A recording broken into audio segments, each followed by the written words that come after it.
안녕하십니까, 책돌입니다. 오늘 소개해드릴 책은 행복한 노인은 늙지 않는다입니다. 저자는 베른트 클라인의 쿵크, 출판사는 김영사입니다. 저자 소개를 간단하게 하겠습니다.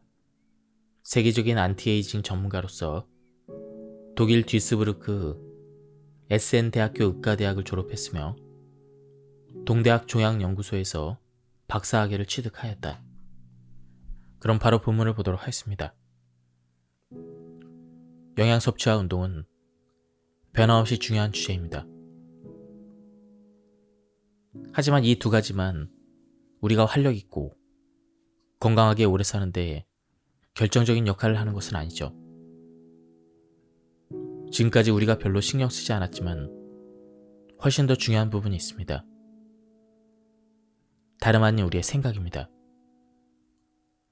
우리의 소화체계와 운동 기간만이 건강한 노화에 기여하는 것이 아니죠. 우리의 머릿속에 있는 850억 개의 신경세포도 같은 일을 하고 있습니다.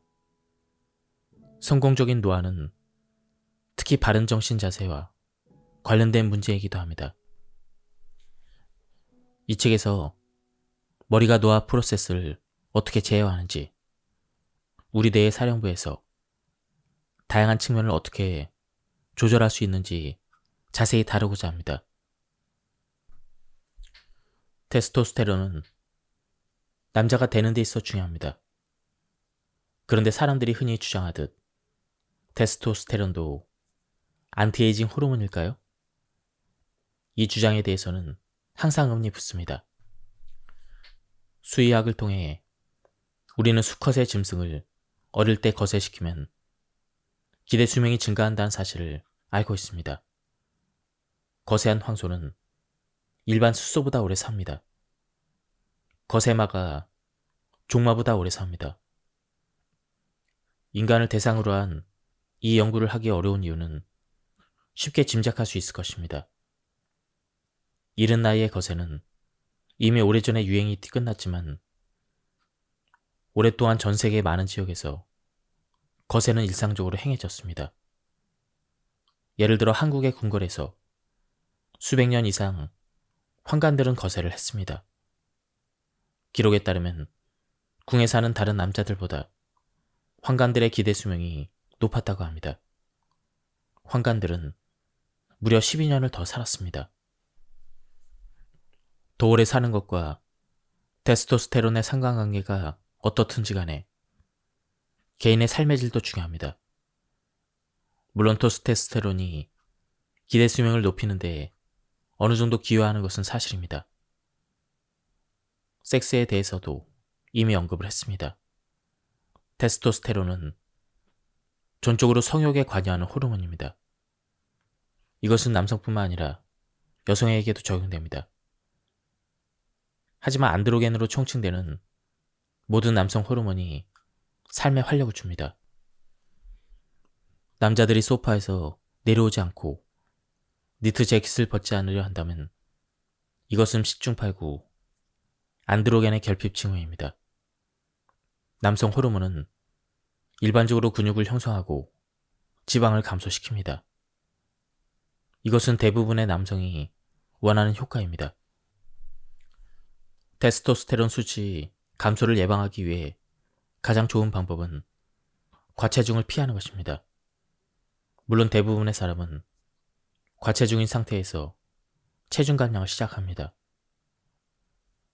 지방 조직이 왜 테스토스테론 킬러일까?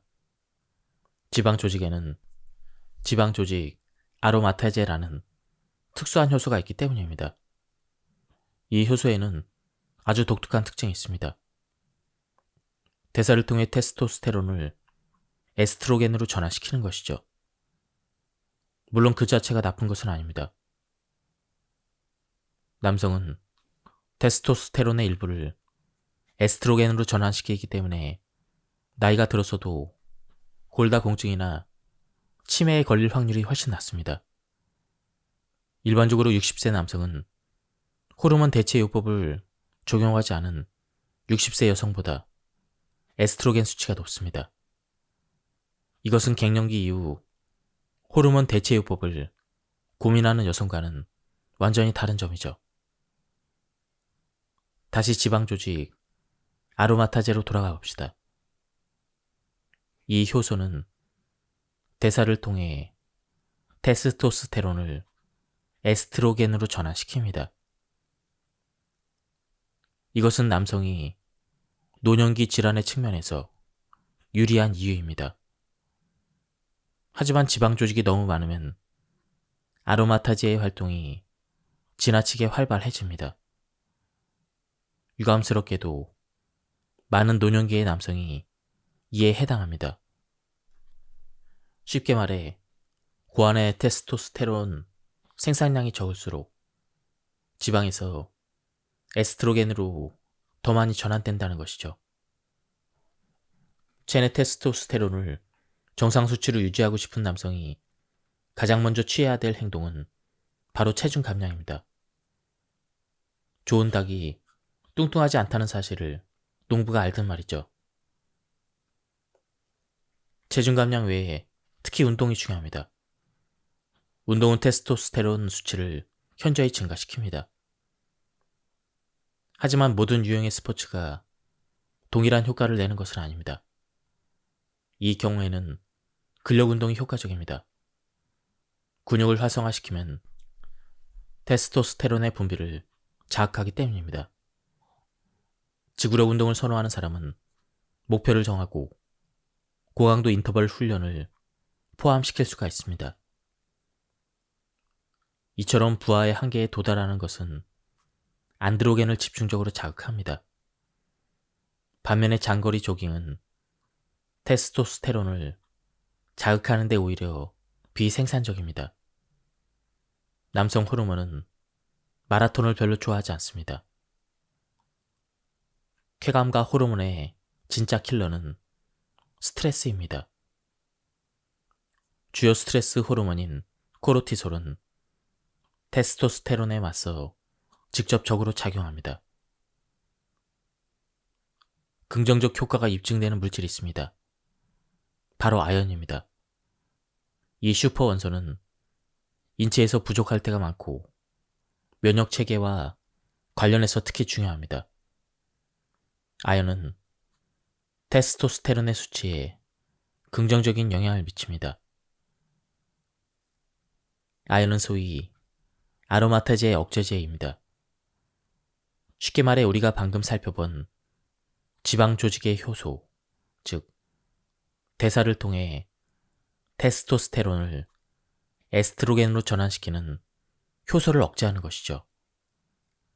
아연 함량이 높은 식품은 바로 굴입니다. 카사노바들이 사랑의 모험을 즐기기 위해 굴을 큰 접시로 먹어 치웠듯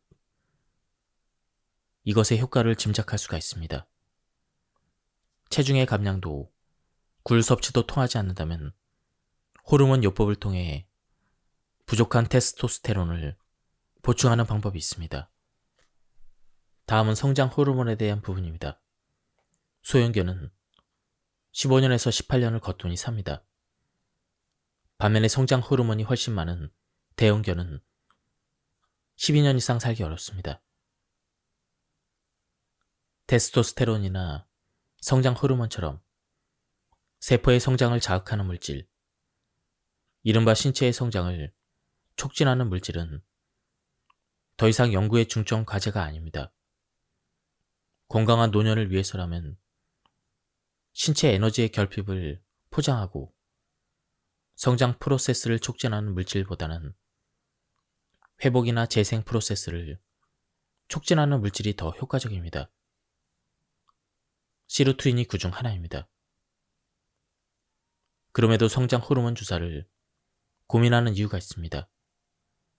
이 호르몬에 좋은 효과만 있지도 나쁜 효과만 있지도 않기 때문이죠. 적정 농도를 지키고 다른 호르몬과 비율을 고려하는 것이 중요합니다. 성장 호르몬을 외부에서 공급받는 것은 큰 도움이 되지 않습니다. 체내 성장 호르몬 분비를 자극하는 것이 훨씬 합리적입니다. 따라서 성장 호르몬의 분비를 촉진시킬 수 있는 방법을 다시 한번 살펴봐야 합니다. 성장 호르몬에는 생물학적인 주기, 즉 24시간 주기가 있습니다. 첫 단계로 뇌하 수체에서 밤마다 깊은 수면이 이루어지는 자정과 새벽 2시 사이에 성장 호르몬이 분비됩니다. 이 시간에 컴퓨터 앞에 있거나 클럽에서 춤을 추고 있다면 성장 호르몬의 분비량이 확실히 줄어듭니다. 그래서 수면이 중요한 것이죠. 운동도 마찬가지입니다. 성장 호르몬은 테스토스테론과 비슷하게 활동합니다. 그래서 근육 운동이 중요합니다. 지구력 운동은 히트의 경우처럼 최대 부하 상태에서 단기간에 끝내야 합니다. 성장 호르몬의 생산과 분비를 정기적으로 자극하는 또 한 가지 요인은 약간의 저혈당입니다. 이것은 체내의 성장 호르몬을 밀어내는 뇌하 수체의 가장 중요한 자극 중 하나입니다. 이런 궁금증이 생길 수가 있습니다. 위험하지도 않으면서 내 몸에 도움이 되는 방법이 있을까? 빈 대학교의 요나네스 후보 교수가 몇 년 전부터 권유한 단순한 방법으로 소위 디널 캐슬 방법이 있습니다. 간헐적 단식으로 알려진 방식과 원칙적으로 다를 바 없습니다.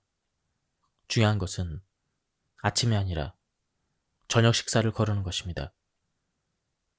오후 5시부터 칼로리를 섭취하지 않을 경우 자정과 새벽 2시 사이에 경미한 저혈당 상태가 됩니다. 이 시간대는 정확하게 뇌하 수체에서 성장 호르몬을 최대로 분비할 수 있는 시간입니다. 디너 캔슬링을 적용한 단식의 긍정적인 효과는 이보다 더 많습니다.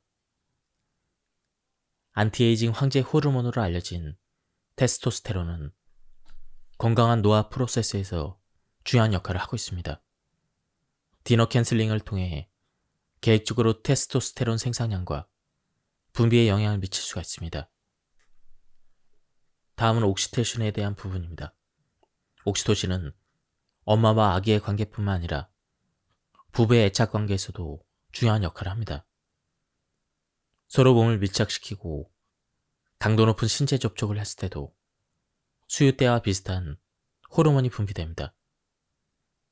오르가슴을 느낄 때도 옥시토신이 폭발적으로 분비됩니다. 성적인 만족감을 통해 유대감이 생기는 것이죠.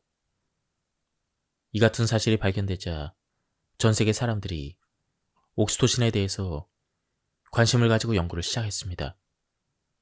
그 결과 긍정적인 측면들이 많이 발견되었습니다.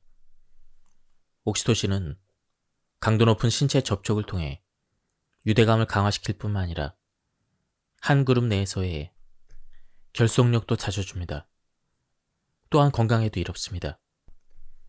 스트레스 호르몬인 코르티솔의 분비를 억제시켜 혈압을 떨어뜨리고 불안장애에도 도움을 줍니다.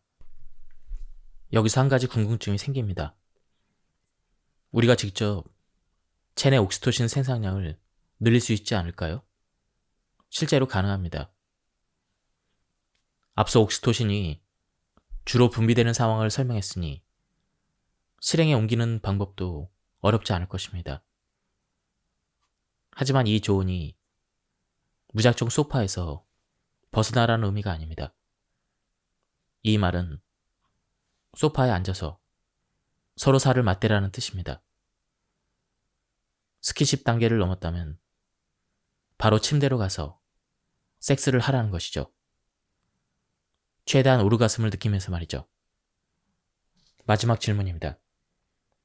살을 맞댈 수 있는 상대가 없다면 어떻게 해야 할까요? 반려동물을 키우면 됩니다. 가장 좋은 동물은 개입니다. 개는 모든 반려동물 중에서 인간과 가장 밀접한 관계를 맺을 수 있고 안티에이징도 도움이 됩니다. 개만큼 훌륭한 개인 피트니스 트레이너도 없습니다. 부지런한 개들은 하루에 최소 2번씩 산책을 하기 때문이죠. 이 말은 소파에서 벗어나라는 의미입니다. 이것은 당연히 좋은 일입니다.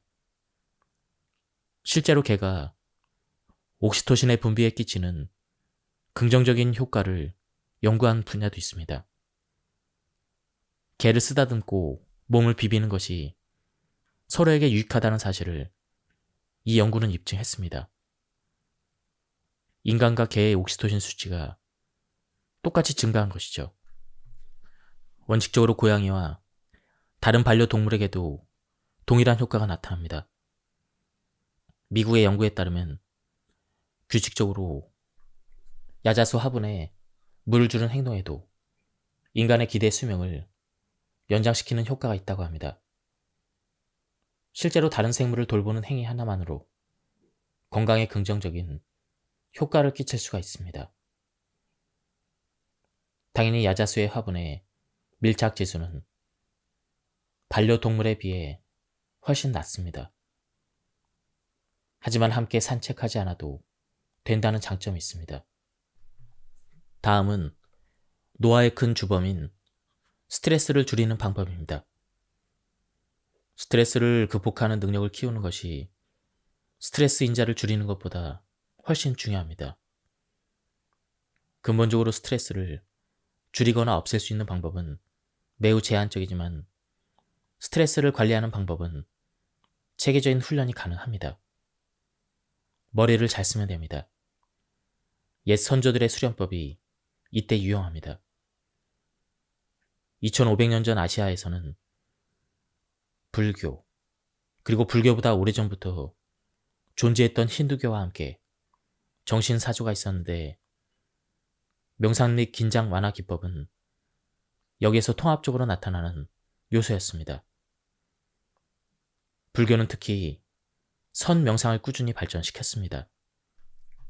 힌두교에서는 다양한 요가의 전통이 탄생했습니다. 물론 스트레스를 줄이기 위한 기법은 아니었죠.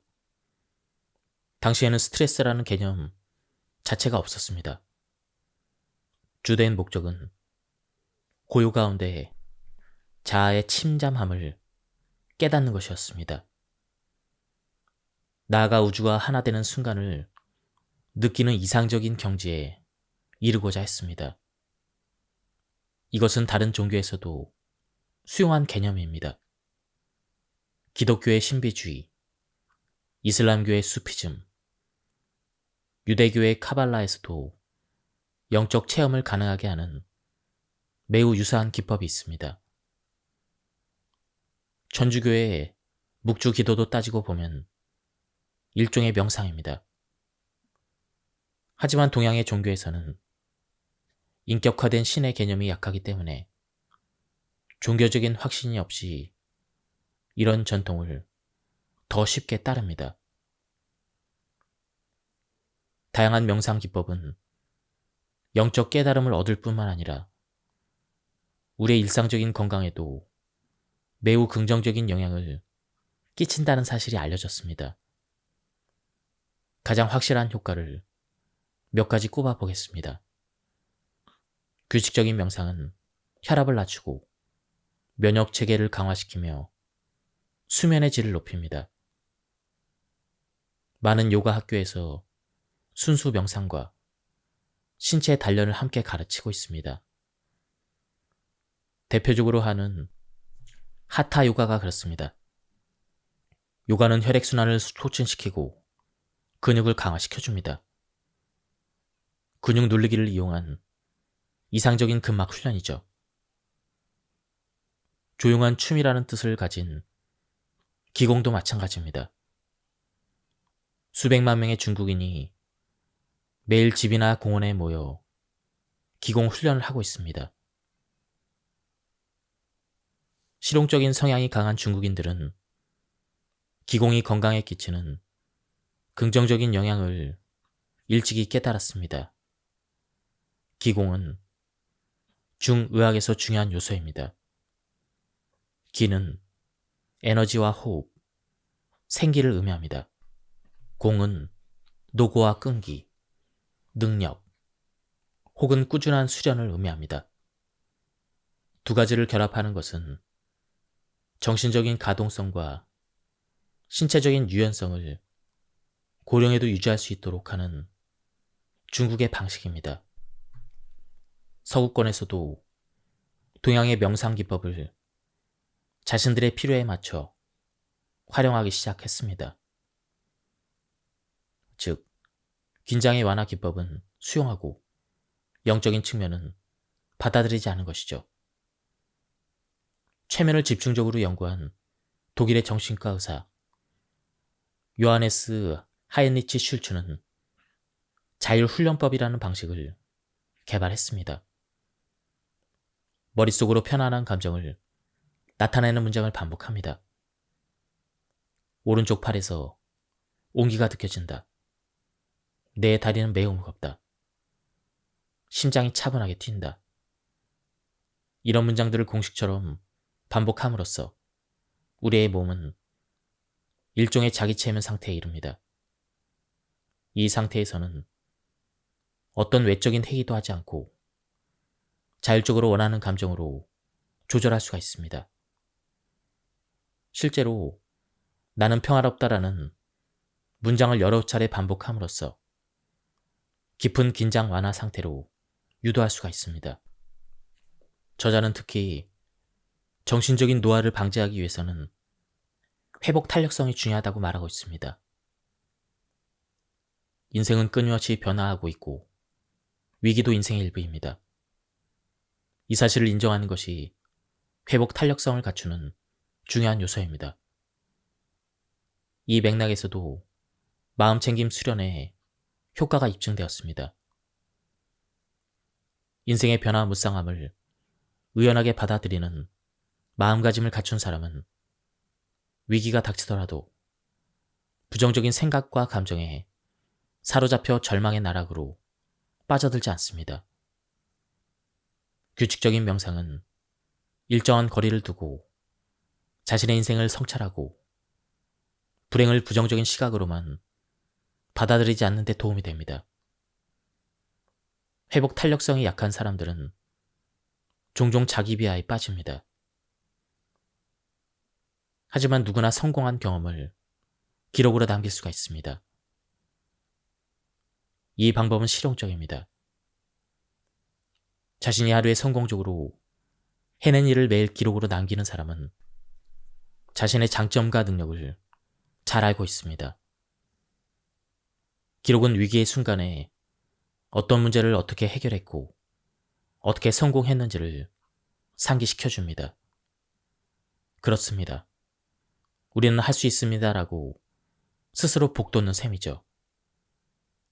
해결 방향 설정은 회복 탄력성과 관련된 핵심 개념 중 하나입니다.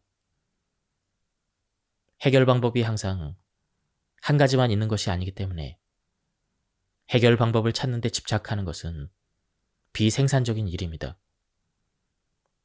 따라서 위기의 순간에 여러 가지 해결 전략을 고민해 보는 것이 바람직합니다. 이를 기록함으로써 남겨두면 좋은 방법을 찾는데 매우 유용합니다.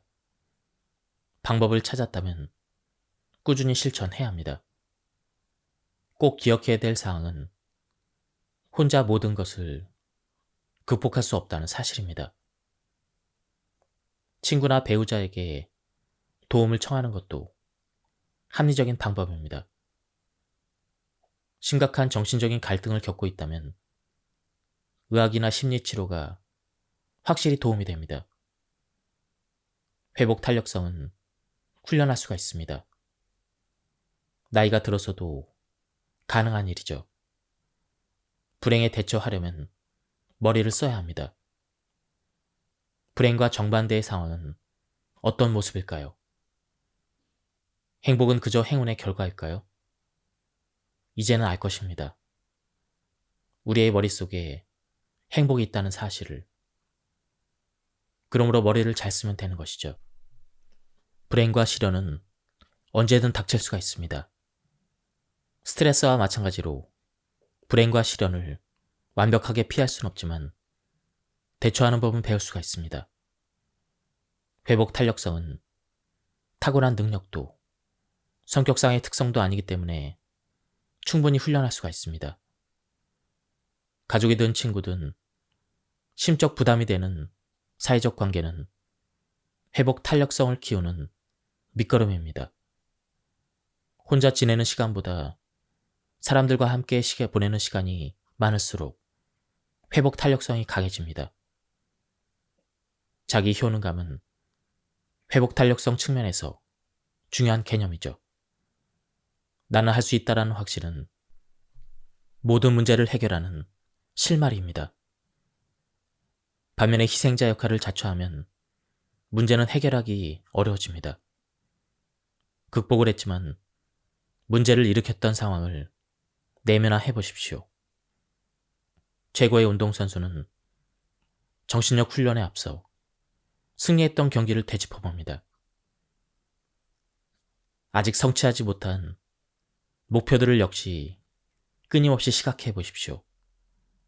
정신력 훈련은 기록 스포츠뿐만 아니라 회복 탄력성을 기르는 매우 좋은 전략입니다. 이 책의 주제는 행복한 노인은 늙지 않는다는 것이죠. 이번 장에서는 그 부분에 대해서 집중적으로 들여다보는 부분입니다.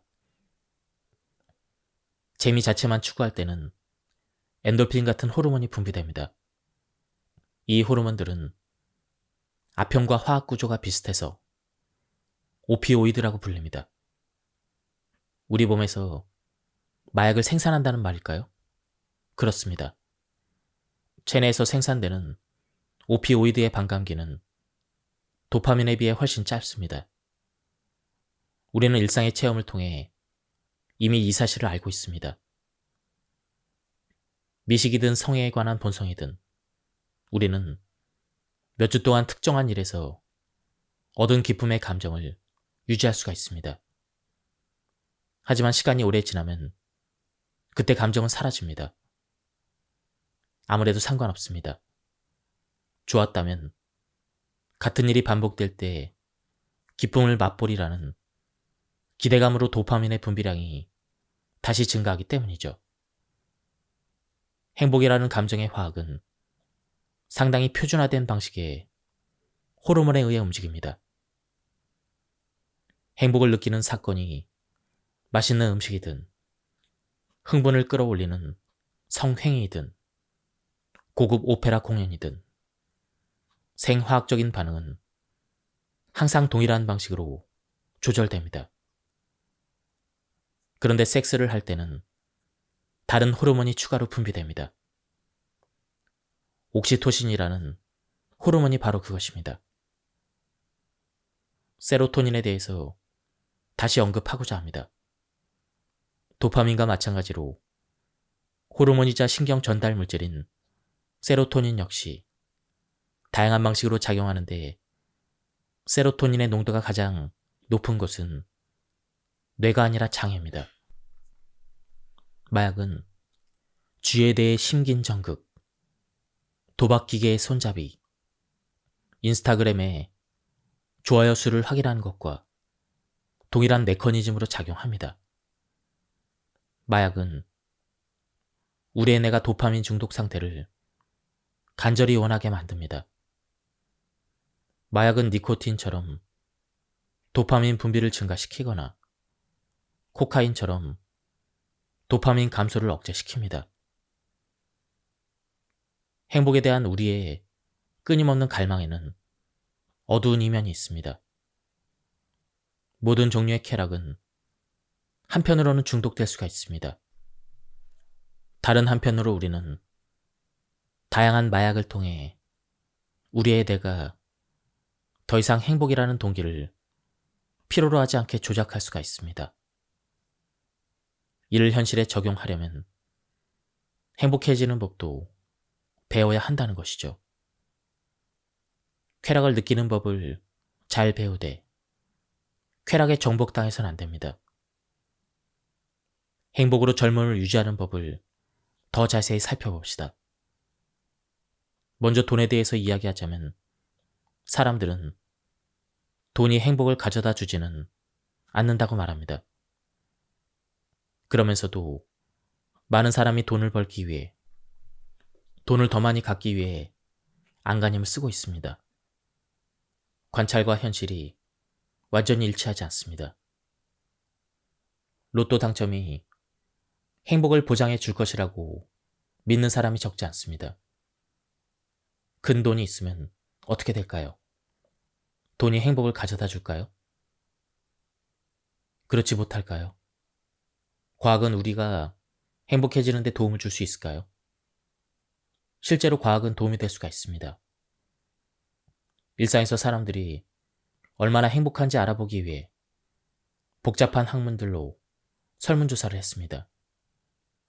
조사 결과를 바탕으로 생애 동안 행복을 나타내는 행복의 곡선과 가장 행복한 국가들의 목록을 작성했습니다. 행복과 돈 사이에 어느 정도의 상관관계가 있는지를 확인했습니다. 그동안 아프리카 사람들은 가난하지만 행복하다고 알려졌었습니다. 디턴의 연구 결과는 기존의 낭만주의적 관점과 정반대였습니다. 디턴은 가장 가난한 사람들이 가장 불행하다는 사실을 확실하게 입증했습니다. 예를 들어 자신의 소득으로 식비와 월세를 충당할 수 있는지 계속 걱정하는 사람은 지속적인 스트레스 상태에 놓입니다. 만성 스트레스는 건강에도 행복감에도 긍정적 영향을 끼치지 못합니다. 가난은 사람을 병들고 불행하게 만들죠. 반면에 돈에 대한 걱정 없이 생계를 꾸려갈 수 있을 만큼 경제적 여유가 있는 사람은 일반적으로 훨씬 더 행복합니다. 그런데 돈이 많은 사람들을 관찰한 결과 흥미로운 사실을 발견했습니다. 엄청나게 큰 돈을 소유한 사람이 생활에 어려움이 없을 정도의 돈을 가진 사람보다 반드시 행복한 것은 아니었습니다. 경제적인 자립은 분명 인생의 아름다움을 즐길 수 있는 여유를 줍니다. 또 돈이 기본적인 행복을 보장하는 것도 사실이죠. 하지만 돈이 더 많다고 더 행복한 것은 아니었습니다. 거액의 로또 당첨금을 평생의 꿈으로 삼는 사람은 다시 한번 깊이 생각해보면 좋을 것 같습니다. 첫째, 실현될 가능성이 낮습니다. 둘째, 돈이 주는 행복이 극도로 과대평가되었습니다. 자신을 돈과 분리시킨 다음 이보다 더 중요한 문제들을 짚어보는 것입니다. 정말로 우리를 행복하게 해주는 것은 무엇일까요? 그와 관련된 호르몬 반응에 대해서 살펴보았습니다. 맛있는 음식, 흥분을 끌어올리는 성생활, 햇빛이 쏟아지는 해변에서의 하루는 우리가 행복 호르몬을 효과적으로 자극시키는 요인입니다. 그러나 행복은 행복한 순간들을 단순히 나열하는 것 이상의 것입니다. 행복은 1차원적이지 않습니다. 행복한 사람이 더 오래 삽니다. 당신을 행복하게 만드는 일을 찾고 실행에 옮겨야 합니다. 이것이 바로 구체적인 안티에이징 전략입니다. 다음은 식생활에 대한 부분입니다. 역치가 낮은 만성염증 프로세스는 침묵의 염증으로 불립니다. 이 프로세스에서 오메가3 지방산은 인간의 몸을 보호하는 가장 중요한 물질입니다. 염증이 우리 몸에 일으키는 손상은 수십 년 동안 노화의 주요 원인 중 하나였습니다. 이런 손상은 동맥경화, 당뇨병, 수많은 암, 특히 파킨슨병과 알츠하이머병 등의 신경퇴행성 질환을 유발하는 결정적 요인입니다. 염증은 주로 사이토카인에 의해서 유발됩니다. 사이토카인은 아주 중요한 의미의 호르몬으로 일반적인 실험에서는 잘 검출되지 않는 조직 호르몬입니다. 사이토카인은 두 개의 큰 그룹으로 나뉩니다. 하나는 염증 프로세스를 촉진해서 질병과 노화에 유리한 조건을 조종하는 호염증성 사이토카인입니다. 다른 하나는 염증 프로세스를 억제해서 우리의 건강을 보호해주는 반염증성 사이토카인입니다. 사이토카인은 지방산으로 만들어집니다. 그리고 다양한 지방산이 다양한 사이토카인을 생산합니다. 호염증성, 즉 염증을 촉진하는 사이토카인은 오메가6 지방산으로 생성됩니다. 반염증성, 즉 염증을 억제하는 사이토카인은 오메가3 지방산으로 생산됩니다. 여러분은 이제 좋은 지방과 나쁜 지방을 구분하는 이유를 확실히 깨달았을 것입니다. 나쁜 지방에서 호염증성 사이토카인이, 좋은 지방에서 반염증성 사이토카인이 생산되기 때문입니다.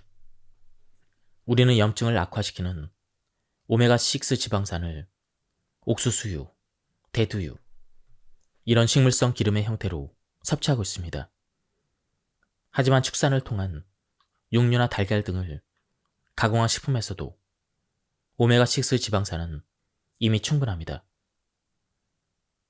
축사에서 사육되는 소보다는 자연에서 풀을 뜯어먹고 자란 소고기에서 우리 몸을 지켜주는 오메가3 지방산이 훨씬 풍부합니다. 축사의 소들에게는 대개 체중을 더 빨리 증가시키기 위해 곡물 사료나 대두박을 주로 먹이기 때문이죠. 인간도 마찬가지입니다. 닭 사육도 마찬가지죠. 배터리 케이지에서 일생을 보내며 살찌어 사육되는 불쌍한 닭보다는 자연에 풀어놓고 키운 닭이 낳은 알의 오메가3 지방산 농도가 훨씬 높습니다.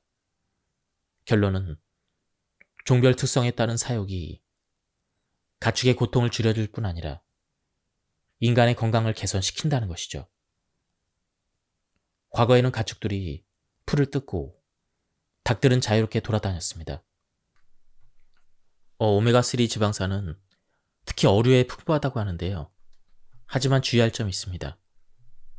해양 오염으로 인한 중금속 함량이 증가하기 때문이죠. 가끔 참치를 먹는 정도라면 문제가 되지 않습니다. 하지만 정기적으로 많은 양을 섭취할 경우 문제가 생깁니다. 특히 참치가 문제입니다. 현재 어류는 중금속뿐만 아니라 미세 플라스틱에 점점 더 많이 오염되고 있습니다. 오메가3 지방산은 견과류에 특히 많이 함유되어 있습니다. 호두의 쭈글쭈글한 표면이 어이없을 정도로 우리 뇌 표면과 비슷하다는 점은 자연의 우연일 뿐입니다. 아무튼 호두는 뇌에 이상적인 식품입니다. 모든 견과류가 되게 뇌 건강에 좋습니다. 그러나 볶은 땅콩은 제외입니다. 땅콩은 견과류가 아니라 협가류라는 아주 단순한 이유 때문이죠. 오메가3 지방산은 화학 구조 때문에 다불포화 지방산이라 불립니다. 오메가3 지방산만 인간의 인지 건강에 긍정적인 영향을 끼치는 건 아니죠. 몇몇 단일 불포화 지방산에도 동일한 효과가 있습니다. 특히 올리브 오일에 있는 단일 불포화 지방산이 그렇죠. 올리브 오일은 최대 73%가 단일 불포화 지방산으로 구성되어 있고 항산화 물질 함량이 매우 높습니다. 그 중에서도 올레산은 LDL 콜레스테롤을 떨어뜨려 동맥경화를 예방합니다. 순환기 내과에서는 올리브 오일의 예방 효과를 오래전부터 알고 있었습니다. 뉴런의 건강에도 이런 긍정적인 효과가 있다는 연구 결과들이 계속 발표되고 있습니다. 이 책에서도 단식이 노화 방지에 큰 도움이 된다는 설명을 하고 있습니다. 많은 사람이 단식이 주는 행복감에 대해서 며칠 동안은 몸에서 배고프다고 아우성을 치지만 그 고비를 넘기면 공복감이 약해지고 몸이 가벼워지며 행복을 느끼는 상태가 된다고 표현합니다. 인정하건대 누구에게나 항상 작동되는 원리는 아닙니다. 상당수는 몸이 계속 음식을 달라고 외칩니다. 사람은 다양합니다. 하지만 금식 모드에 도달한 많은 사람이 놀라운 경험을 하고 있습니다. 오래전부터 의사들은 이런 단식의 메커니즘을 알고 있었습니다. 그러나 금식의 유용성이 과학적으로 규명된지는 얼마 되지 않았습니다. 가장 중요한 프로세스는 오토파지입니다. 세포 대청소는 시르투인이 공복 스트레스에 대한 반응으로 실행하는 것입니다. 이것이야말로 가장 효과가 뛰어난 회춘 프로그램입니다. 우리는 인간의 뇌가 에너지를 얻기 위해 당에 의지한다는 사실을 알고 있습니다. 하지만 당은 저장이 쉽지 않습니다. 그래서 간과 근육에는 당을 저장해 놓는 보유고, 즉 글리코겐이 있습니다. 그러나 보유하고 있는 당은 만화의 이틀이면 전부 소비됩니다. 뇌에 더 많은 에너지를 공급하기 위해 간은 일종의 공복 신진대사를 거쳐야 합니다. 간은 지방산을 케톤체로 전환시킴으로써 이 일을 하고 있습니다. 우리의 몸은 지방 조직의 지방산을 저장합니다. 이를 통해 우리의 대부분은 필요 이상의 에너지를 얻고 있습니다. 이 보유고가 공격을 받으면 체중 감량이라는 긍정적인 부수 효과가 나타납니다. 이러한 단식의 효과는 염증을 제거하는 데도 탁월한 효과를 보인다고 합니다. 여기서는 16대8 원칙의 간헐적 단식을 소개하고 있는데요.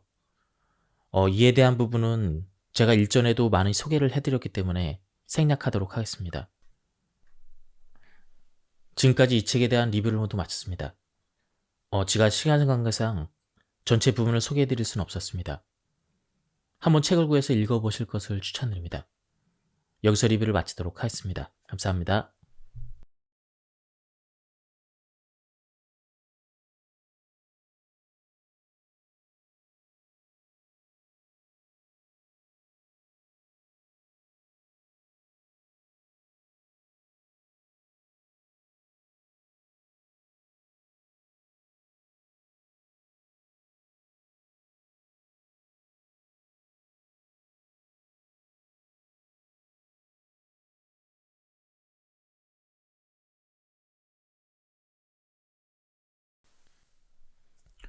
안녕하십니까, 책돌입니다. 오늘 소개해드릴 책은 행복한 노인은 늙지 않는다입니다. 저자는 베른트 클라인의 쿵크, 출판사는 김영사입니다. 저자 소개를 간단하게 하겠습니다. 세계적인 안티에이징 전문가로서 독일 듀스부르크 에센 대학교 의과대학을 졸업했으며 동대학 종양연구소에서 박사학위를 취득하였다. 그럼 바로 본문을 보도록 하겠습니다. 영양 섭취와 운동은 변함없이 중요한 주제입니다. 하지만 이 두 가지만 우리가 활력 있고 건강하게 오래 사는데 결정적인 역할을 하는 것은 아니죠. 지금까지 우리가 별로 신경 쓰지 않았지만 훨씬 더 중요한 부분이 있습니다.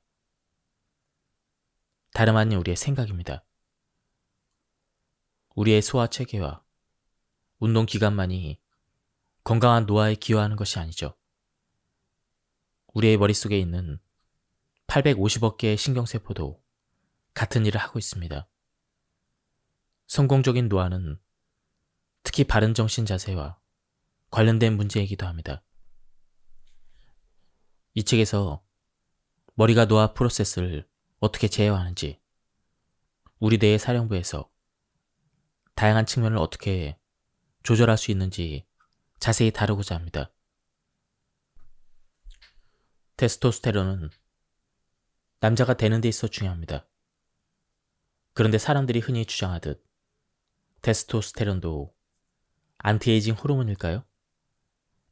이 주장에 대해서는 항상 의문이 붙습니다. 수의학을 통해 우리는 수컷의 짐승을 어릴 때 거세시키면 기대 수명이 증가한다는 사실을 알고 있습니다. 거세한 황소는 일반 숫소보다 오래 삽니다. 거세마가 종마보다 오래 삽니다. 인간을 대상으로 한 이 연구를 하기 어려운 이유는 쉽게 짐작할 수 있을 것입니다. 이른 나이의 거세는 이미 오래전에 유행이 끝났지만 오랫동안 전 세계 많은 지역에서 거세는 일상적으로 행해졌습니다. 예를 들어 한국의 궁궐에서 수백 년 이상 환관들은 거세를 했습니다. 기록에 따르면 궁에 사는 다른 남자들보다 환관들의 기대 수명이 높았다고 합니다. 환관들은 무려 12년을 더 살았습니다. 더 오래 사는 것과 테스토스테론의 상관관계가 어떻든지 간에 개인의 삶의 질도 중요합니다. 물론 테스토스테론이 기대 수명을 높이는 데 어느 정도 기여하는 것은 사실입니다. 섹스에 대해서도 이미 언급을 했습니다. 테스토스테론은 전적으로 성욕에 관여하는 호르몬입니다. 이것은 남성뿐만 아니라 여성에게도 적용됩니다.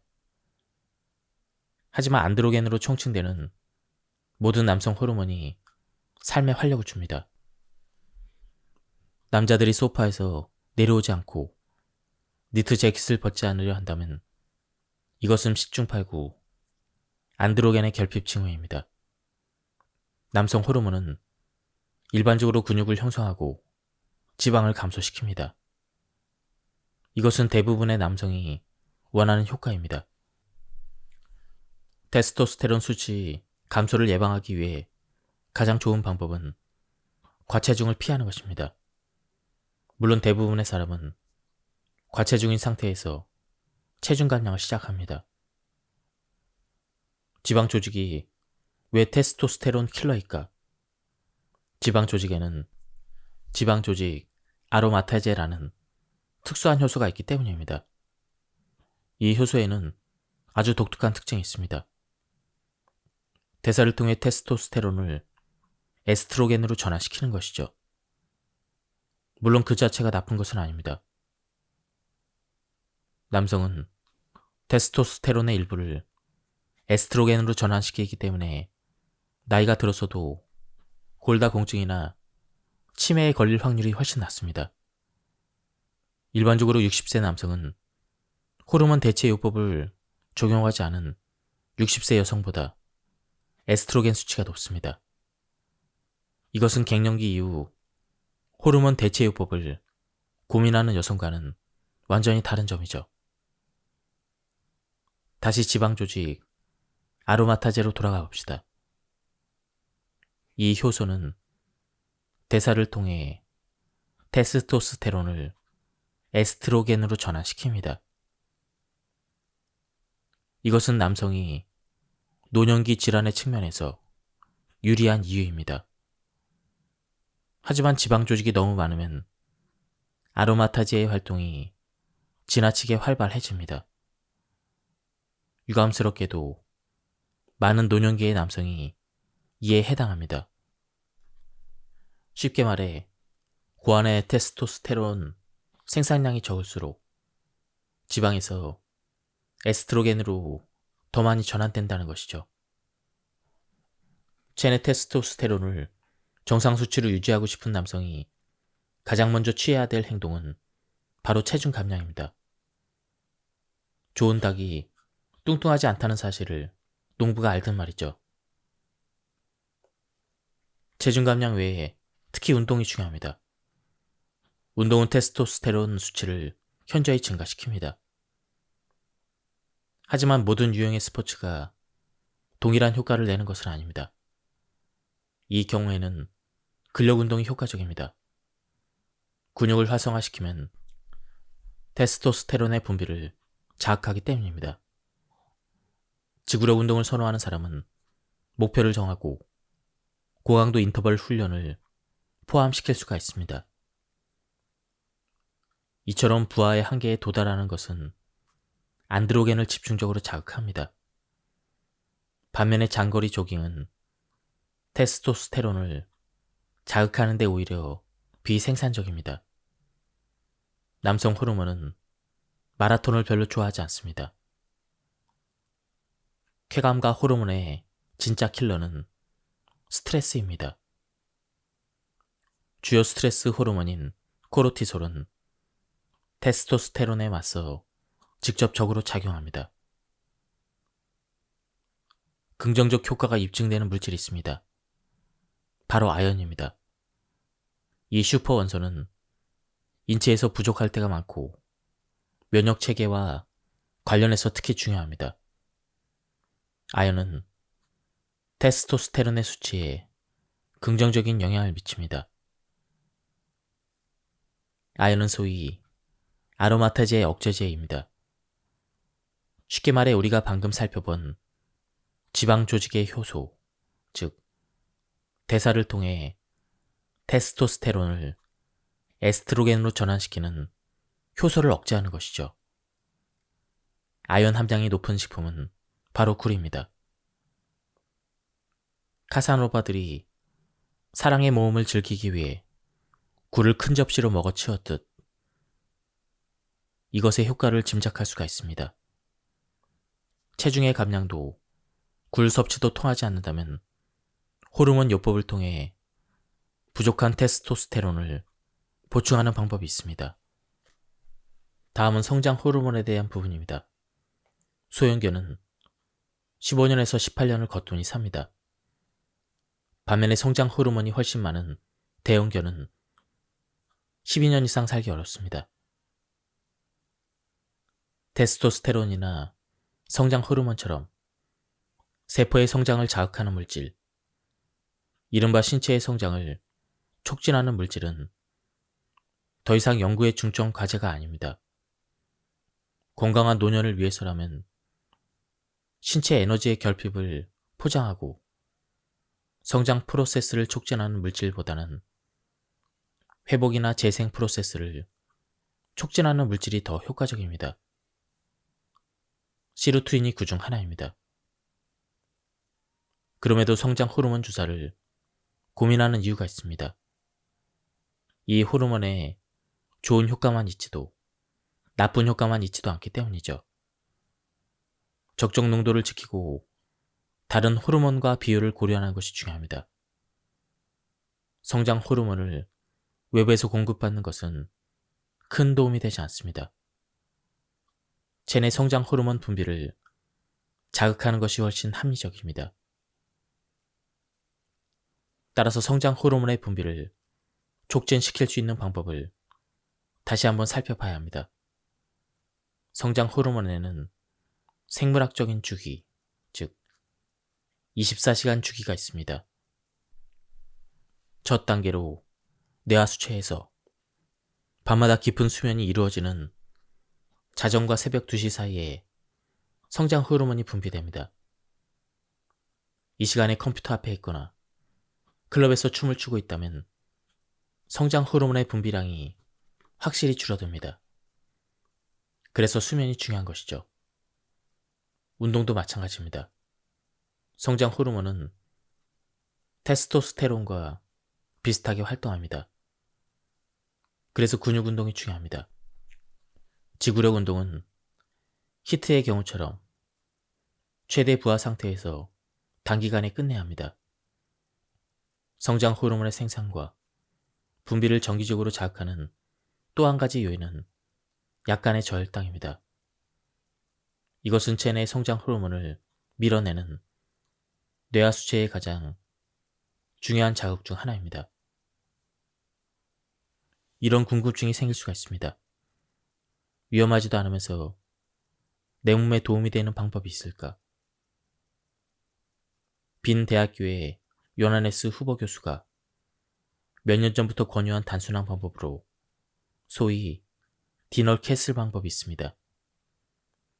간헐적 단식으로 알려진 방식과 원칙적으로 다를 바 없습니다.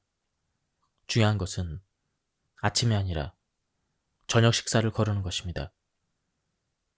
오후 5시부터 칼로리를 섭취하지 않을 경우 자정과 새벽 2시 사이에 경미한 저혈당 상태가 됩니다. 이 시간대는 정확하게 뇌하 수체에서 성장 호르몬을 최대로 분비할 수 있는 시간입니다. 디너 캔슬링을 적용한 단식의 긍정적인 효과는 이보다 더 많습니다. 안티에이징 황제 호르몬으로 알려진 테스토스테론은 건강한 노화 프로세스에서 중요한 역할을 하고 있습니다. 디너 캔슬링을 통해 계획적으로 테스토스테론 생산량과 분비에 영향을 미칠 수가 있습니다. 다음은 옥시토신에 대한 부분입니다. 옥시토신은 엄마와 아기의 관계뿐만 아니라 부부의 애착 관계에서도 중요한 역할을 합니다. 서로 몸을 밀착시키고 강도 높은 신체 접촉을 했을 때도 수유 때와 비슷한 호르몬이 분비됩니다. 오르가슴을 느낄 때도 옥시토신이 폭발적으로 분비됩니다. 성적인 만족감을 통해 유대감이 생기는 것이죠. 이 같은 사실이 발견되자 전 세계 사람들이 옥시토신에 대해서 관심을 가지고 연구를 시작했습니다. 그 결과 긍정적인 측면들이 많이 발견되었습니다. 옥시토신은 강도 높은 신체 접촉을 통해 유대감을 강화시킬 뿐만 아니라 한 그룹 내에서의 결속력도 다져줍니다. 또한 건강에도 이롭습니다.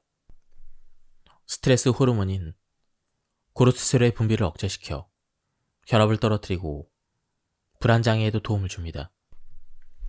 여기서 한 가지 궁금증이 생깁니다. 우리가 직접 체내 옥시토신 생산량을 늘릴 수 있지 않을까요? 실제로 가능합니다. 앞서 옥시토신이 주로 분비되는 상황을 설명했으니 실행에 옮기는 방법도 어렵지 않을 것입니다. 하지만 이 조언이 무작정 소파에서 벗어나라는 의미가 아닙니다. 이 말은 소파에 앉아서 서로 살을 맞대라는 뜻입니다. 스킨십 단계를 넘었다면 바로 침대로 가서 섹스를 하라는 것이죠. 최대한 오르가슴을 느끼면서 말이죠. 마지막 질문입니다. 살을 맞댈 수 있는 상대가 없다면 어떻게 해야 할까요? 반려동물을 키우면 됩니다. 가장 좋은 동물은 개입니다. 개는 모든 반려동물 중에서 인간과 가장 밀접한 관계를 맺을 수 있고 안티에이징도 도움이 됩니다. 개만큼 훌륭한 개인 피트니스 트레이너도 없습니다. 부지런한 개들은 하루에 최소 2번씩 산책을 하기 때문이죠. 이 말은 소파에서 벗어나라는 의미입니다. 이것은 당연히 좋은 일입니다. 실제로 개가 옥시토신의 분비에 끼치는 긍정적인 효과를 연구한 분야도 있습니다. 개를 쓰다듬고 몸을 비비는 것이 서로에게 유익하다는 사실을 이 연구는 입증했습니다. 인간과 개의 옥시토신 수치가 똑같이 증가한 것이죠. 원칙적으로 고양이와 다른 반려동물에게도 동일한 효과가 나타납니다. 미국의 연구에 따르면 규칙적으로 야자수 화분에 물을 주는 행동에도 인간의 기대 수명을 연장시키는 효과가 있다고 합니다. 실제로 다른 생물을 돌보는 행위 하나만으로 건강에 긍정적인 효과를 끼칠 수가 있습니다. 당연히 야자수의 화분의 밀착 지수는 반려동물에 비해 훨씬 낮습니다. 하지만 함께 산책하지 않아도 된다는 장점이 있습니다. 다음은 노화의 큰 주범인 스트레스를 줄이는 방법입니다. 스트레스를 극복하는 능력을 키우는 것이 스트레스 인자를 줄이는 것보다 훨씬 중요합니다. 근본적으로 스트레스를 줄이거나 없앨 수 있는 방법은 매우 제한적이지만 스트레스를 관리하는 방법은 체계적인 훈련이 가능합니다. 머리를 잘 쓰면 됩니다. 옛 선조들의 수련법이 이때 유용합니다.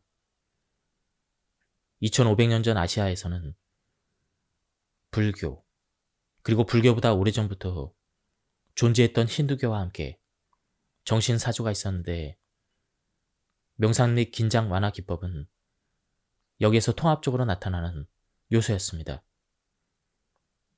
불교는 특히 선 명상을 꾸준히 발전시켰습니다. 힌두교에서는 다양한 요가의 전통이 탄생했습니다. 물론 스트레스를 줄이기 위한 기법은 아니었죠. 당시에는 스트레스라는 개념 자체가 없었습니다. 주된 목적은 고요 가운데 자아의 침잠함을 깨닫는 것이었습니다. 나아가 우주와 하나 되는 순간을 느끼는 이상적인 경지에 이르고자 했습니다. 이것은 다른 종교에서도 수용한 개념입니다. 기독교의 신비주의, 이슬람교의 수피즘, 유대교의 카발라에서도 영적 체험을 가능하게 하는 매우 유사한 기법이 있습니다. 천주교의 묵주 기도도 따지고 보면 일종의 명상입니다. 하지만 동양의 종교에서는 인격화된 신의 개념이 약하기 때문에 종교적인 확신이 없이 이런 전통을 더 쉽게 따릅니다. 다양한 명상 기법은 영적 깨달음을 얻을 뿐만 아니라 우리의 일상적인 건강에도 매우 긍정적인 영향을 끼친다는 사실이 알려졌습니다. 가장 확실한 효과를 몇 가지 꼽아 보겠습니다. 규칙적인 명상은 혈압을 낮추고 면역 체계를 강화시키며 수면의 질을 높입니다. 많은 요가 학교에서 순수 명상과 신체 단련을 함께 가르치고 있습니다. 대표적으로 하는 하타 요가가 그렇습니다. 요가는 혈액순환을 촉진시키고 근육을 강화시켜줍니다. 근육 눌리기를 이용한 이상적인 근막 훈련이죠. 조용한 춤이라는 뜻을 가진 기공도 마찬가지입니다. 수백만 명의 중국인이 매일 집이나 공원에 모여 기공 훈련을 하고 있습니다. 실용적인 성향이 강한 중국인들은 기공이 건강에 끼치는 긍정적인 영향을 일찍이 깨달았습니다. 기공은 중의학에서 중요한 요소입니다. 기는 에너지와 호흡, 생기를 의미합니다. 공은 노고와 끈기, 능력, 혹은 꾸준한 수련을 의미합니다. 두 가지를 결합하는 것은 정신적인 가동성과 신체적인 유연성을 고령에도 유지할 수 있도록 하는 중국의 방식입니다. 서구권에서도 동양의 명상 기법을 자신들의 필요에 맞춰 활용하기 시작했습니다. 즉, 긴장의 완화 기법은 수용하고 영적인 측면은 받아들이지 않은 것이죠. 최면을 집중적으로 연구한 독일의 정신과 의사 요하네스 하이니치 슐츠는 자율훈련법이라는 방식을 개발했습니다. 머릿속으로 편안한 감정을 나타내는 문장을 반복합니다. 오른쪽 팔에서 온기가 느껴진다. 내 다리는 매우 무겁다. 심장이 차분하게 뛴다. 이런 문장들을 공식처럼 반복함으로써 우리의 몸은 일종의 자기 체면 상태에 이릅니다. 이 상태에서는 어떤 외적인 회의도 하지 않고 자율적으로 원하는 감정으로 조절할 수가 있습니다. 실제로 나는 평화롭다라는 문장을 여러 차례 반복함으로써 깊은 긴장 완화 상태로 유도할 수가 있습니다.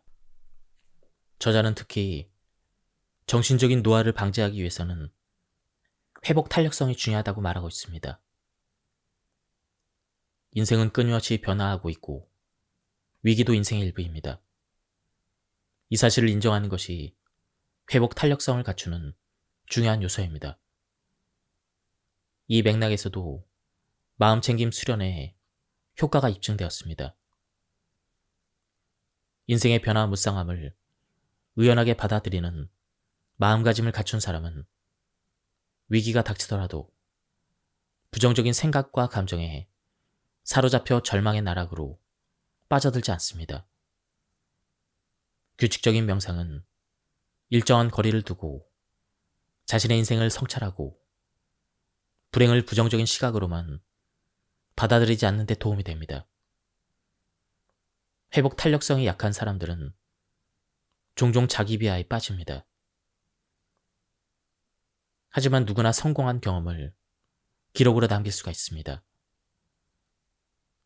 이 방법은 실용적입니다. 자신이 하루에 성공적으로 해낸 일을 매일 기록으로 남기는 사람은 자신의 장점과 능력을 잘 알고 있습니다. 기록은 위기의 순간에 어떤 문제를 어떻게 해결했고 어떻게 성공했는지를 상기시켜줍니다. 그렇습니다. 우리는 할 수 있습니다라고 스스로 복돋는 셈이죠. 해결 방향 설정은 회복 탄력성과 관련된 핵심 개념 중 하나입니다. 해결 방법이 항상 한 가지만 있는 것이 아니기 때문에 해결 방법을 찾는 데 집착하는 것은 비생산적인 일입니다. 따라서 위기의 순간에 여러 가지 해결 전략을 고민해 보는 것이 바람직합니다.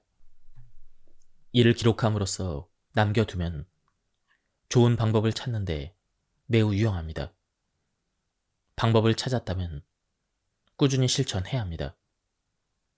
꼭 기억해야 될 사항은 혼자 모든 것을 극복할 수 없다는 사실입니다.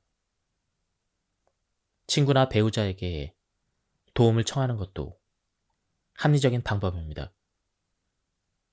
심각한 정신적인 갈등을 겪고 있다면 의학이나 심리치료가 확실히 도움이 됩니다. 회복 탄력성은 훈련할 수가 있습니다. 나이가 들어서도 가능한 일이죠. 불행에 대처하려면 머리를 써야 합니다. 불행과 정반대의 상황은 어떤 모습일까요? 행복은 그저 행운의 결과일까요? 이제는 알 것입니다. 우리의 머릿속에 행복이 있다는 사실을. 그러므로 머리를 잘 쓰면 되는 것이죠. 불행과 시련은 언제든 닥칠 수가 있습니다. 스트레스와 마찬가지로 불행과 시련을 완벽하게 피할 수는 없지만 대처하는 법은 배울 수가 있습니다. 회복 탄력성은 타고난 능력도 성격상의 특성도 아니기 때문에 충분히 훈련할 수가 있습니다. 가족이든 친구든 심적 부담이 되는 사회적 관계는 회복 탄력성을 키우는 밑거름입니다. 혼자 지내는 시간보다 사람들과 함께 보내는 시간이 많을수록 회복 탄력성이 강해집니다. 자기 효능감은 회복 탄력성 측면에서 중요한 개념이죠.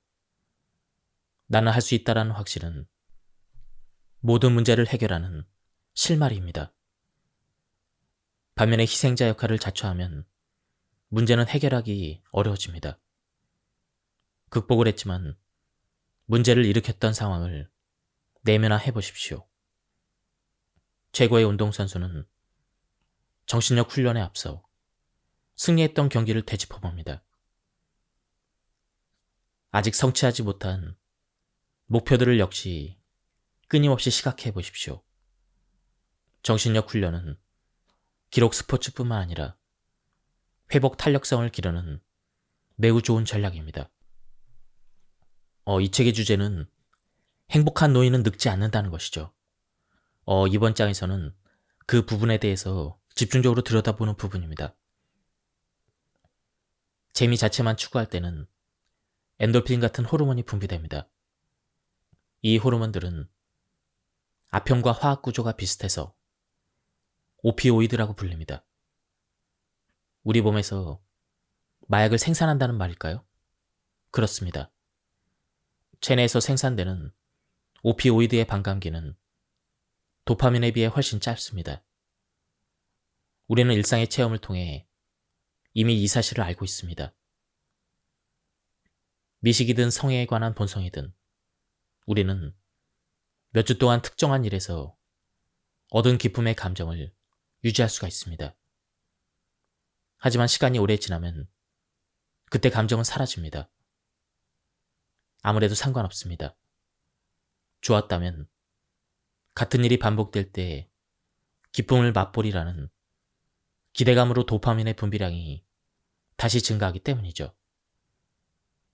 행복이라는 감정의 화학은 상당히 표준화된 방식의 호르몬에 의해 움직입니다. 행복을 느끼는 사건이 맛있는 음식이든 흥분을 끌어올리는 성행위이든 고급 오페라 공연이든 생화학적인 반응은 항상 동일한 방식으로 조절됩니다. 그런데 섹스를 할 때는 다른 호르몬이 추가로 분비됩니다. 옥시토신이라는 호르몬이 바로 그것입니다. 세로토닌에 대해서 다시 언급하고자 합니다. 도파민과 마찬가지로 호르몬이자 신경 전달 물질인 세로토닌 역시 다양한 방식으로 작용하는데 세로토닌의 농도가 가장 높은 곳은 뇌가 아니라 장애입니다. 마약은 쥐에 대해 심긴정극, 도박기계의 손잡이, 인스타그램의 좋아요 수를 확인하는 것과 동일한 메커니즘으로 작용합니다. 마약은 우리의 뇌가 도파민 중독 상태를 간절히 원하게 만듭니다. 마약은 니코틴처럼 도파민 분비를 증가시키거나 코카인처럼 도파민 감소를 억제시킵니다. 행복에 대한 우리의 끊임없는 갈망에는 어두운 이면이 있습니다. 모든 종류의 쾌락은 한편으로는 중독될 수가 있습니다. 다른 한편으로 우리는 다양한 마약을 통해 우리의 뇌가 더 이상 행복이라는 동기를 필요로 하지 않게 조작할 수가 있습니다. 이를 현실에 적용하려면 행복해지는 법도 배워야 한다는 것이죠. 쾌락을 느끼는 법을 잘 배우되 쾌락에 정복당해서는 안 됩니다. 행복으로 젊음을 유지하는 법을 더 자세히 살펴봅시다.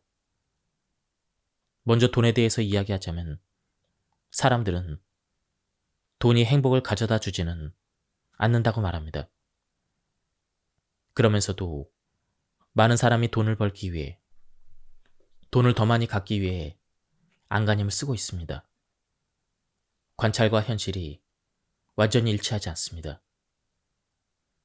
로또 당첨이 행복을 보장해 줄 것이라고 믿는 사람이 적지 않습니다. 큰 돈이 있으면 어떻게 될까요?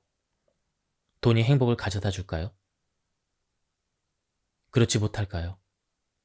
과학은 우리가 행복해지는 데 도움을 줄 수 있을까요? 실제로 과학은 도움이 될 수가 있습니다. 일상에서 사람들이 얼마나 행복한지 알아보기 위해 복잡한 학문들로 설문조사를 했습니다. 조사 결과를 바탕으로 생애 동안 행복을 나타내는 행복의 곡선과 가장 행복한 국가들의 목록을 작성했습니다. 행복과 돈 사이에 어느 정도의 상관관계가 있는지를 확인했습니다.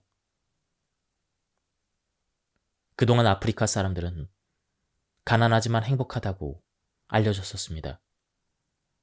디턴의 연구 결과는 기존의 낭만주의적 관점과 정반대였습니다.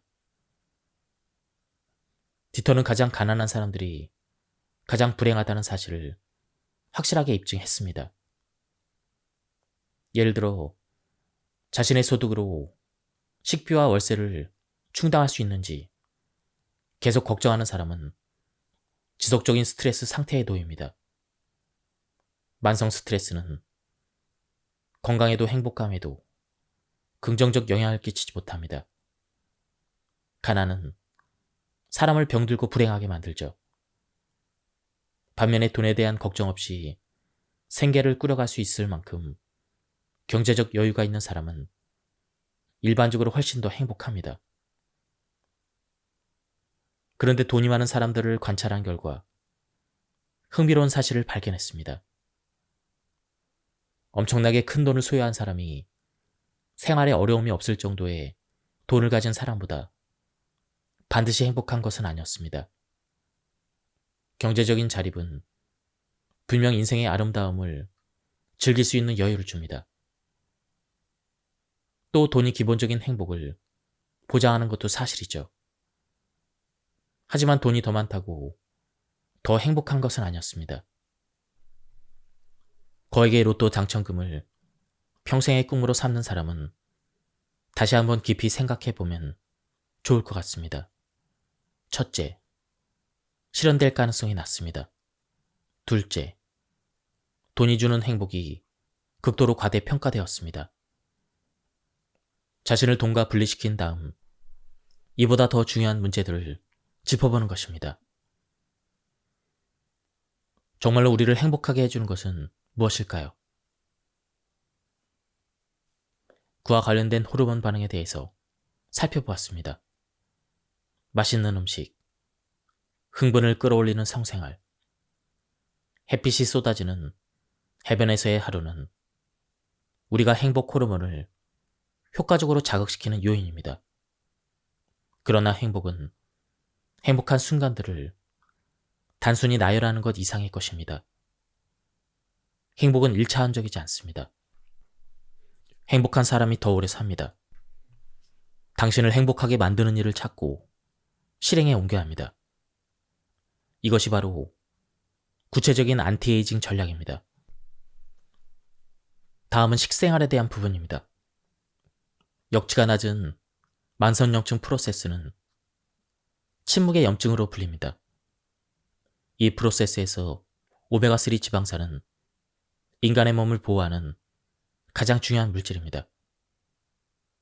염증이 우리 몸에 일으키는 손상은 수십 년 동안 노화의 주요 원인 중 하나였습니다. 이런 손상은 동맥경화, 당뇨병, 수많은 암, 특히 파킨슨병과 알츠하이머병 등의 신경퇴행성 질환을 유발하는 결정적 요인입니다. 염증은 주로 사이토카인에 의해서 유발됩니다. 사이토카인은 아주 중요한 의미의 호르몬으로 일반적인 실험에서는 잘 검출되지 않는 조직 호르몬입니다. 사이토카인은 두 개의 큰 그룹으로 나뉩니다. 하나는 염증 프로세스를 촉진해서 질병과 노화에 유리한 조건을 조종하는 호염증성 사이토카인입니다. 다른 하나는 염증 프로세스를 억제해서 우리의 건강을 보호해주는 반염증성 사이토카인입니다. 사이토카인은 지방산으로 만들어집니다. 그리고 다양한 지방산이 다양한 사이토카인을 생산합니다. 호염증성, 즉 염증을 촉진하는 사이토카인은 오메가6 지방산으로 생성됩니다. 반염증성, 즉 염증을 억제하는 사이토카인은 오메가3 지방산으로 생산됩니다. 여러분은 이제 좋은 지방과 나쁜 지방을 구분하는 이유를 확실히 깨달았을 것입니다. 나쁜 지방에서 호염증성 사이토카인이, 좋은 지방에서 반염증성 사이토카인이 생산되기 때문입니다. 우리는 염증을 악화시키는 오메가6 지방산을 옥수수유, 대두유, 이런 식물성 기름의 형태로 섭취하고 있습니다.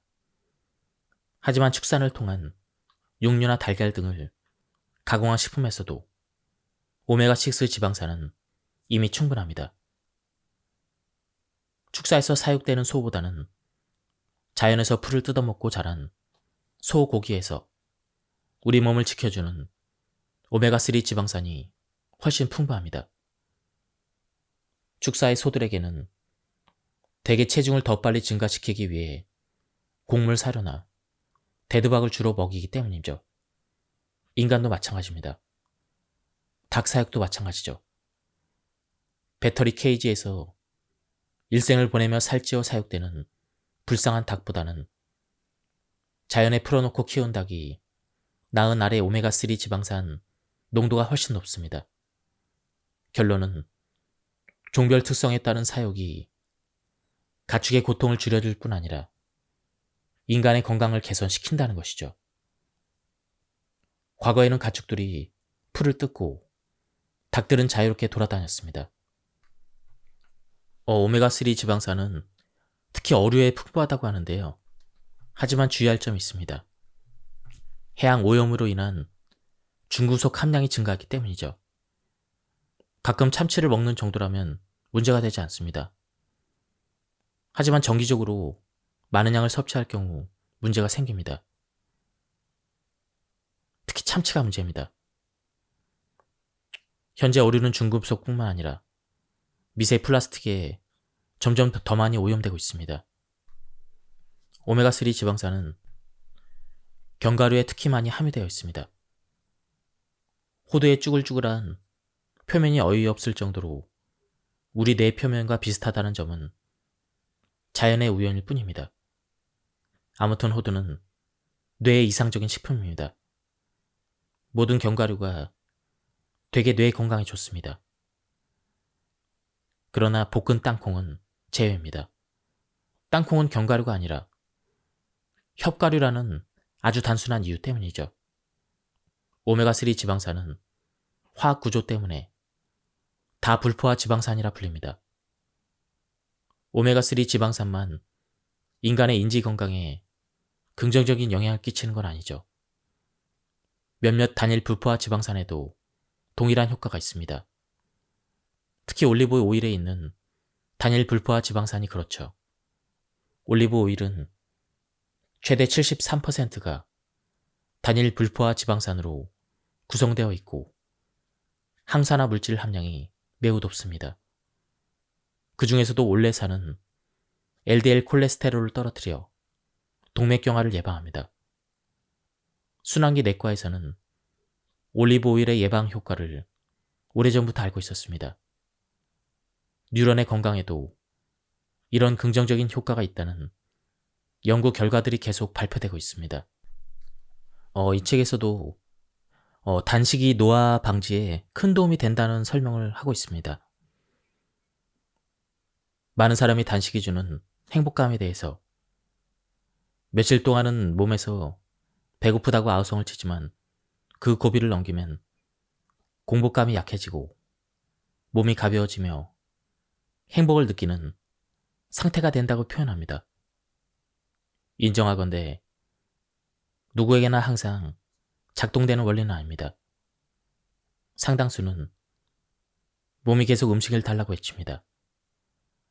사람은 다양합니다. 하지만 금식 모드에 도달한 많은 사람이 놀라운 경험을 하고 있습니다. 오래전부터 의사들은 이런 단식의 메커니즘을 알고 있었습니다. 그러나 금식의 유용성이 과학적으로 규명된지는 얼마 되지 않았습니다. 가장 중요한 프로세스는 오토파지입니다. 세포 대청소는 시르투인이 공복 스트레스에 대한 반응으로 실행하는 것입니다. 이것이야말로 가장 효과가 뛰어난 회춘 프로그램입니다. 우리는 인간의 뇌가 에너지를 얻기 위해 당에 의지한다는 사실을 알고 있습니다. 하지만 당은 저장이 쉽지 않습니다. 그래서 간과 근육에는 당을 저장해 놓는 보유고, 즉 글리코겐이 있습니다. 그러나 보유하고 있는 당은 많아야 이틀이면 전부 소비됩니다.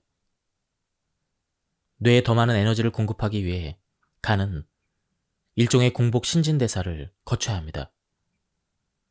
간은 지방산을 케톤체로 전환시킴으로써 이 일을 하고 있습니다. 우리의 몸은 지방 조직의 지방산을 저장합니다. 이를 통해 우리의 대부분은 필요 이상의 에너지를 얻고 있습니다. 이 보유고가 공격을 받으면 체중 감량이라는 긍정적인 부수 효과가 나타납니다. 이러한 단식의 효과는 염증을 제거하는 데도 탁월한 효과를 보인다고 합니다. 여기서는 16대8 원칙의 간헐적 단식을 소개하고 있는데요. 이에 대한 부분은 제가 일전에도 많이 소개를 해드렸기 때문에 생략하도록 하겠습니다. 지금까지 이 책에 대한 리뷰를 모두 마쳤습니다. 제가 시간 관계상 전체 부분을 소개해드릴 수는 없었습니다. 한번 책을 구해서 읽어보실 것을 추천드립니다. 여기서 리뷰를 마치도록 하겠습니다. 감사합니다.